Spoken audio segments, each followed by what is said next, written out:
Like many Americans, I grew up with the idea that Christopher Columbus was a great hero.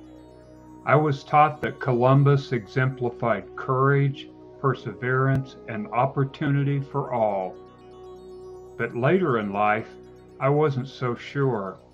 Was this champion of the American way really who I believed that he was? I made it my quest to discover Christopher Columbus. I had gone back to school after over 40 years and wanted to know more about America's history, and especially about the people who were here before my ancestors came from Europe. I became interested in Columbus and started reading to see what I could find out. This is what I learned. Columbus set sail from Spain on his first of 4 voyages west with a crew of 90 and his 3 ships, the Nina, Pinta, and Santa Maria. Columbus landed in the Bahamas on October 12, 1492. Of the native Taino people the Europeans met, Columbus wrote that they exhibit great love towards all others in preference to themselves, and were men of great deference and kindness. And of these kind people, the Spaniards, under the command of Columbus, took 6 prisoners who would never see their families again. Columbus, his crew, and captives then sailed southwest in search of gold. Following the coastline of Cuba and eastward, they soon landed on the island that Columbus would name Hispaniola, meaning Little Spain, home to modern-day Haiti and the Dominican Republic. Estimates of the Taino population on Hispaniola when Columbus arrived range up to 8 million. So to say that Columbus discovered America is not accurate. Ancestors of the Taino had already discovered the Caribbean islands thousands of years before. George Estevez, a Taino descendant, explains at the Smithsonian National Museum of the American Indian in New York City. But they say that 8,000 years ago, there were no human beings in the Caribbean. And then, at that time period, the water levels were pretty low between the Yucatan and Cuba, so that it was only 60 miles apart. So, one theory says that people from the Yucatan region began canoeing into Cuba, making probably as much as to halfway into Puerto Rico. And then 4,000 years ago, people from the Amazon and Orinoco River basins in Venezuela and Guyana, the Arawak people began island hopping. For whatever reason, there was like these mass migrations, and they began coming into the Caribbean as well. It wasn't a single migration, but several migrations, up to maybe 4 of them. One possible migration of a people called the Warao also came from here, and there's evidence of theirs because there was a group of people in the Dominican Republic called the Macori who spoke a language that was partly Arawak and partly Warao.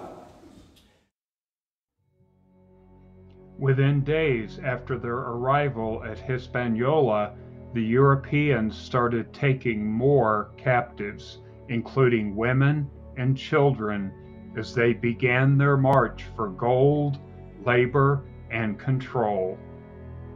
But on Christmas Eve, the flagship Santa Maria crept too close to shore where it met the jagged coral underneath.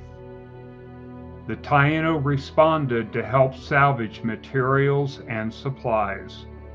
Columbus journaled on that Christmas day, "They loved their neighbors as themselves. They are a people so full of love and without greed, I believe there is no better race or better land in the world." A few decades later, Dominican friar Bartolomé de las Casas would write in the margin of that journal, next to those words of Columbus, "Observe the humanity of the Indians towards the tyrants who have exterminated them." De las Casas was wrong, though, on one count. The Taino were not exterminated. Although he estimated their once millions had dwindled to just about 200, de las Casas did not account for the perhaps thousands who survived by hiding in the mountains. Though decimated by the Columbus-led Spanish, the Taino were not finished. George again explains from the National Museum of the American Indian in New York City. The Indians from the very beginning, Taino people, they were running off into the mountains and escaping from the Spanish. You know how many caves there are in the Dominican Republic? 40,000. There are 40,000 caves in the Dominican Republic alone. So this is where the Taino people were hiding from the Spanish. Columbus returned to Spain the following spring, and by late September of 1493, he was headed back to the Caribbean on his second of 4 voyages, this time with 17 ships and over 1,200 men. The brutality that followed was unimaginable.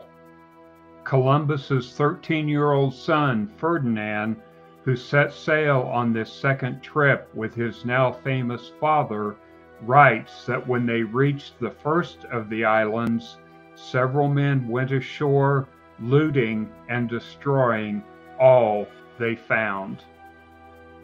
After the ships reached Hispaniola, a gold quota was demanded of the Taino, and those who did not fill theirs were mutilated.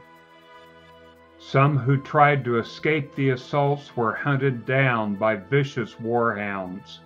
Girls as young as 9 or 10 were sold in the sex trade. Under the watch of Columbus, his soldiers made games of execution. Bartolomé de las Casas summed up their acts as sheer evil and as mortal sin. After these discoveries, I wondered, why then is Columbus Day still a national holiday in the United States? Why is it still celebrated with an annual parade that attracts hundreds of thousands? I wanted to understand, and so off I went to New York City. It was a chance to visit my new granddaughter Abby, my son and daughter-in-law, to meet George, and to see the Columbus Day Parade.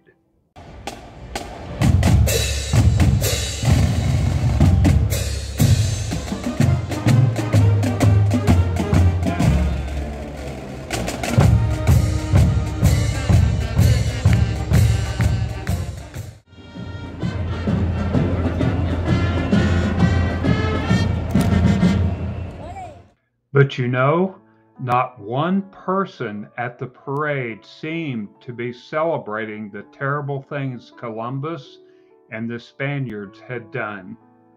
And I realized that among all the parade goers that day, it was quite possible that not one of them knew the documented truth. Thomas Jefferson once wrote that history, by apprising of the past, will enable them to judge the future. It will avail them of the experience of other times. It will qualify them as judges of the actions and designs of men. I've come to realize that there are consequences for not knowing that past. History recycles. Columbus was not the only one who took slaves for labor, stole children from their families, and took young women. But in acknowledging the past, we can begin to learn the lessons about when greed overtakes humanity, that courage, perseverance, and opportunity through violence are not heroic deeds. We can become better judges of our world and ourselves, and from that knowledge lay the foundation for a better future.